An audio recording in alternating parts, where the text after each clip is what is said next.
Сәлем балалар, бұл Алматы полициясының балаларға ескертпе ақпараттық пайдалайдарының кезекті шығарылымы.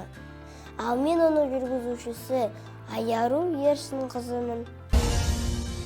Бүгін бейтаныс адамға саған жақындаса не істеу керек, соны айтамыз. Егер ол сені бір жерге шақырса, тәтті ұсынып сыйлық берем десе, ешқашан керіспе. Ата-анаңды танимын десе де сенбе.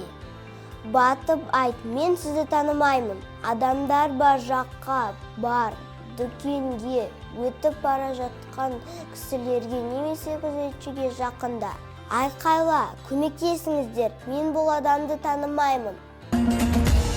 Есіңде болсын, сенің қауіпсіздігің ең бастысы.